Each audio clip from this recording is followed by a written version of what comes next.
Hey guys, hope you're having a good day. Um, Today we come to one of my favorite passages of Scripture. We'll be in Matthew 17. We'll pick up actually in verse 28 of chapter 16, which is where we left off last week. And I saved that verse because that verse is explained. There's some confusion over that verse. People read that and go, wait a minute. Jesus made that statement and then, that didn't happen. And yet, the answer is found in chapter 17. So the answer to chapter 16 is found in chapter 17. So I saved it so that I didn't give you the cliffhanger. Okay, so I'm going to give you the cliffhanger and go right to the resolution of it. So in verse 28 of chapter 16, it says, "Verily I say unto you, there be some standing here which shall not taste of death till they see the Son of Man coming in his kingdom." And so he makes that promise that some are going to see the Son of Man coming in his kingdom. That's how he puts it. So 6 days after this, we go right in chapter 17, Jesus, he takes Peter, James, and John, his brother, and bringeth them up into a high mountain apart. Now, it's been said that if we don't come apart, we'll fall apart. We need those moments alone with Jesus. And, when you think about the privilege that Peter, James, and John had here, being pulled apart even from the 12 and taken up on this mountain to be with Jesus, to spend time with him, for him to minister to them. But more importantly, they're going to get a revelation. They're going to see something. They're going to see Jesus as he will come in the kingdom age. They're going to see him in his glory. The other disciples didn't get to witness this, okay? And so when Jesus returns, he's not returning in a manger. He's not going to come and go to the cross again. He's coming in glory. And so they go up on this mountain and they get apart with the Lord. And I want to say this too, if you'll come apart from the world and spend time with the Lord, then the Lord will reveal to you more about who he is. You will come to experience him and understand him and see him more clearly if you're just be willing to come apart and be with him. And so 6 days later, after Jesus makes this statement, he takes Peter, James, and John. Now notice he said, some standing here are going to experience something. And so he takes them apart to a high mountain, and he was transfigured before them. His face, it says, did shine as the sun. Now this reminds us of Moses, who went up on the mount and spent time in the presence of the Father. And when he came down, Moses' face shone to the point to where the disciples, or the children of Israel, he had to cover his face because he was glowing from it. But that's the difference in Jesus here. Jesus is actually shining, but from what is within him. It is his own glory that he is revealing to them in this time. So it's a little bit different, but then there's some similarities there. So his face shines as the sun. His raiment was white as light. So they see Jesus in glory. They see him as the Son of God. They see him in a different way than anyone else would see him. Okay, so I believe most theologians would agree that in verse 28, that the fulfillment of verse 28 is found in chapter 17 and 1 and 2, where in this little passage we're studying today, and that Peter, James, and John got a glimpse into the future. They got a glimpse into what it would be like somewhat when Jesus returns. Okay, so again, when he returns, he comes as a ruler. He comes to rule and reign. He comes as King of Kings, Lord of Lords, not as the suffering servant, but as the Lion of the tribe of Judah. Okay, so he's not coming as a lamb, he's coming as a lion. He came as a lamb the first time. The next time he comes, he's coming as the Lion of the tribe of Judah. And so they see a glimpse of this.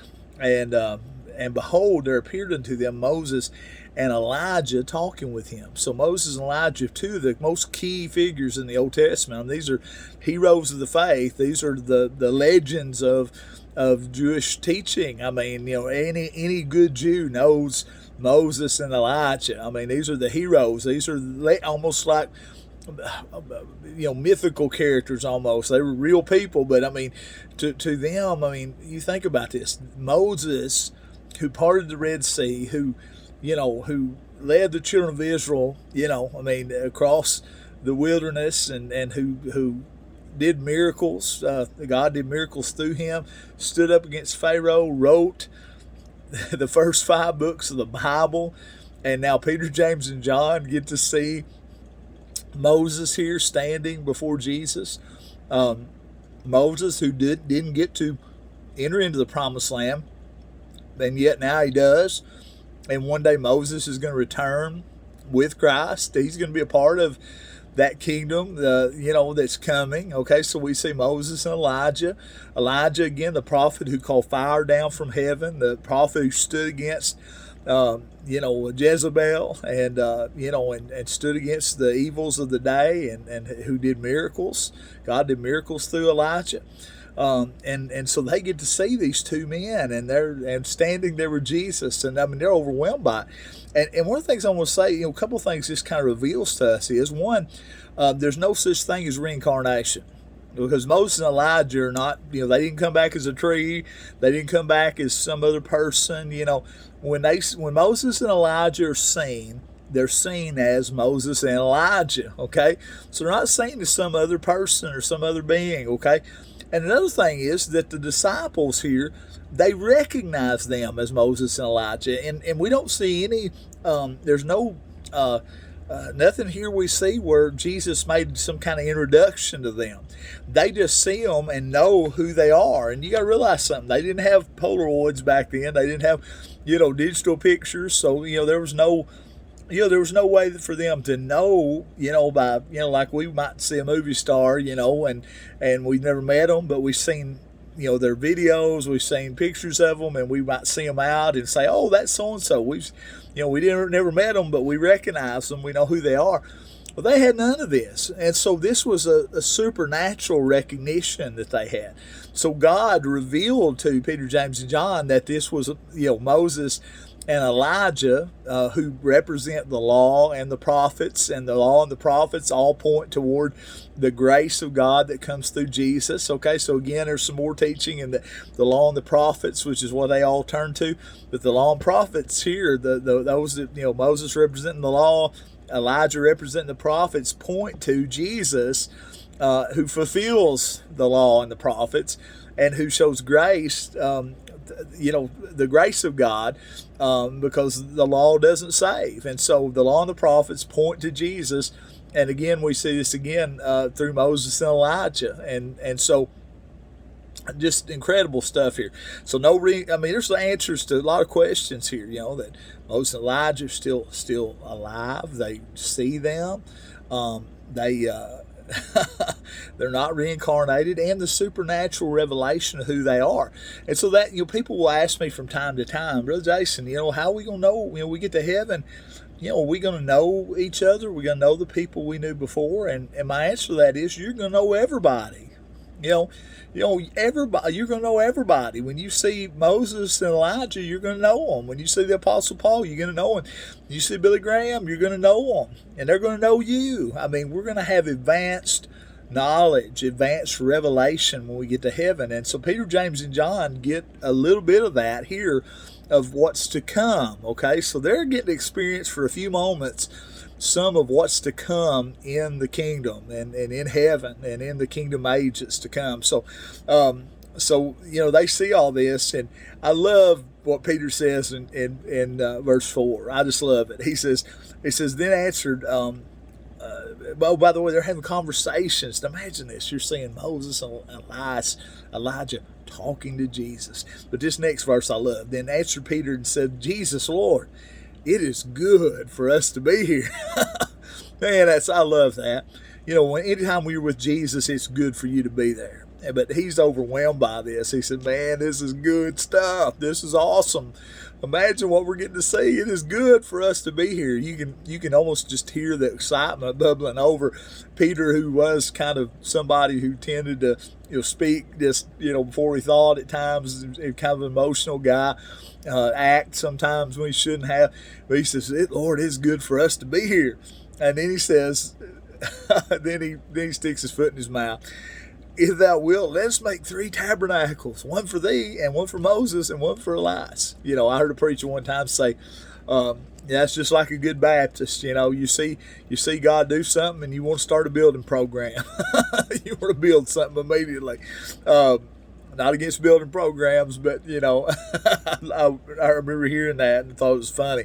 But he wants to build tabernacles for Moses, Elijah, and Jesus, and Peter is still learning. Okay, Peter at this point still doesn't fully understand how exalted, even seeing him like this. He's still kind of in a way putting Jesus on kind of an equal, because you realize Moses and Elijah are almost worshipped, okay, by the Pharisees in a way, and by the Jewish people. I mean, these men are just almost worshipped by them, and so he almost tries to put them on a equal plane. And people try to do this today. People will say, "Well, I love Jesus, but then I'm going to put Muhammad up next to him, or Allah up next to the God of the Bible," or say, "Well, I believe in Jesus, but people can go to heaven through."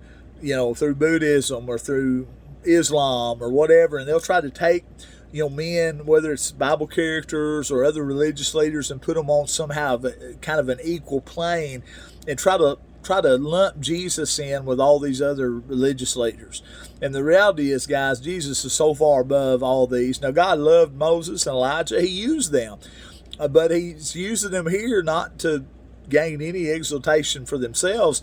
He's using them here to point the way to Jesus. And two, he's revealing to these disciples that they need to quit looking at the law and the prophets for their salvation, and they need to look to Jesus. Okay, so so Peter says this, and he comes out with this, and while he spake, behold, a bright cloud overshadowed them. So we see again the Trinity. Again, I don't see how anybody reads their Bible and doesn't see the Trinity.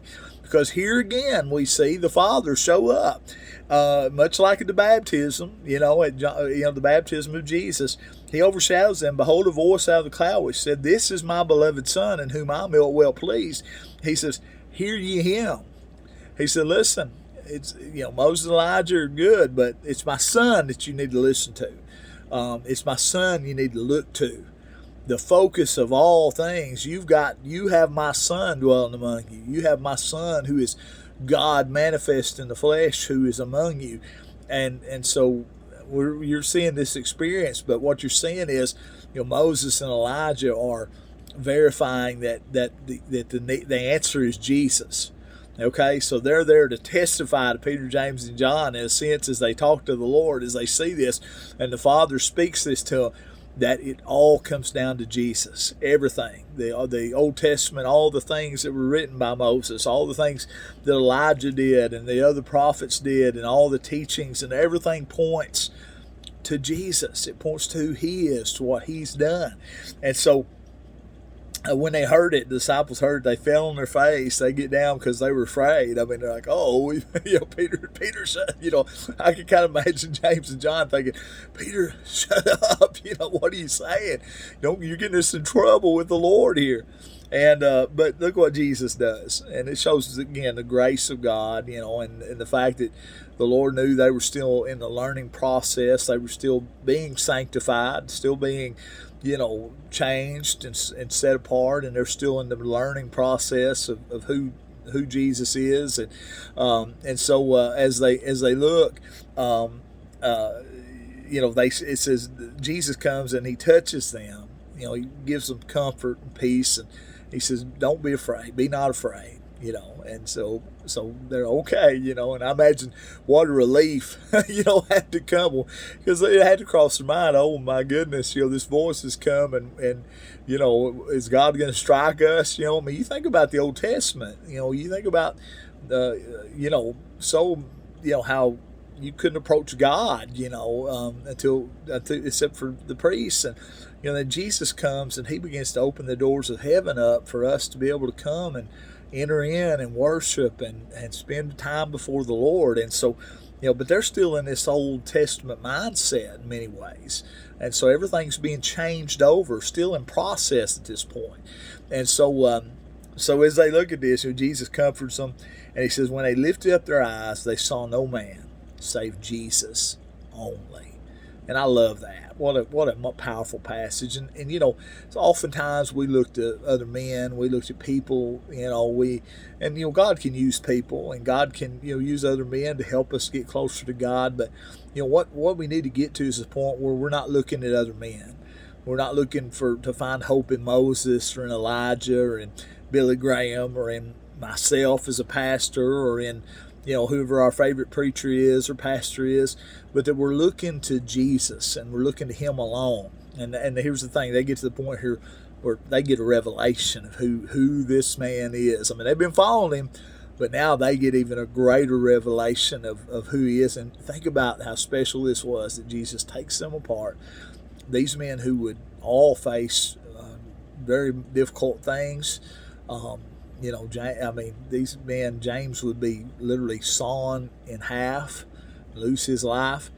You know, Peter would be crucified upside down, and then John would be tortured, live till he's in his 90s, but face many things, and then given the book of Revelation to pass on to us. And so, you know, so these guys would have some experiences. You know, you keep hearing about these three. You know, some of the disciples you don't hear as much about going forward, but you have, you know, you have these men you hear, you know, more about. James, though, you know, not as much as Peter and John, but you know, these men were used mightily of God, even beyond some of the other disciples.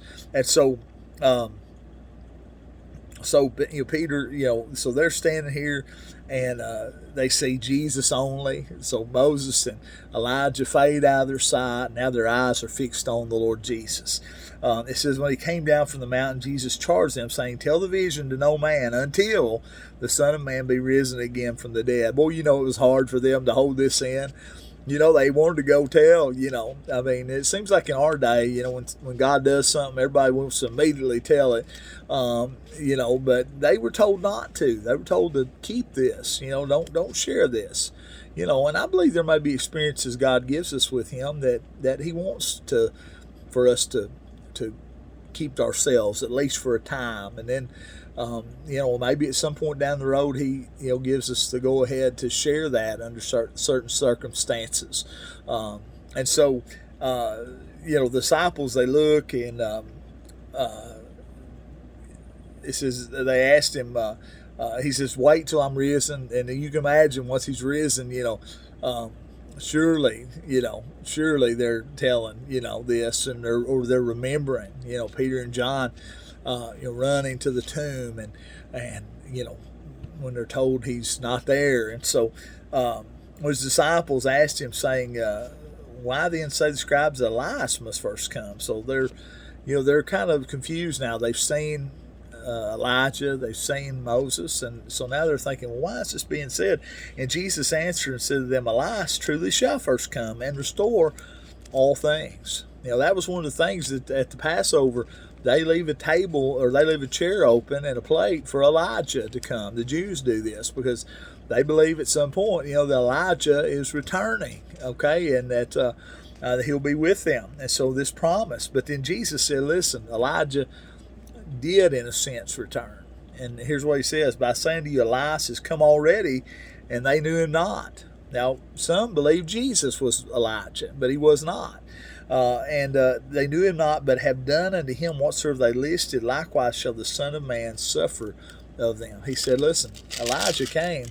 He came as a forerunner. He came as a somebody to declare the truth. He came to point the way to me, and yet they did with him. They had him killed. They did with him as they would, and that likewise, in other words, Jesus would also face death, just like Elijah did. Okay. Now, verse 13 tells us the disciples understood that he spake unto them of John the Baptist. Now, John the Baptist was not Elijah reincarnated, but he came in with the mantle of Elijah. You think about when Elijah went into heaven, Elisha, or Elisha, however you say, you know, people pronounce it different ways. But I'll say Elisha just so we don't, because sometimes they sound so close to the same. But, you know, when Elijah went up, Elisha comes along, and the mantle the ministry of Elijah was handed down to Elisha, and Elisha then went forward and he served. He did twice the miracles that Elijah did. He stood, served in much the same way that Elijah did. He carried on the ministry. Okay, and so when John the Baptist is raised up, he's really raised up as a prophet, crying in the wilderness against these that were much like Elijah stood against these prophets of Baal who claimed to know God but really didn't. You see the comparisons. John the Baptist is standing up and speaking against the Pharisees who claimed to know God but they didn't. They're really serving false religion, not the one true God. And so their ministry is very similar. And so Jesus lets them know the fulfillment of that prophecy has already come, and they didn't see it. And likewise, the prophecy of the Messiah has come, who is Jesus, who he's just really revealed to them, who he is.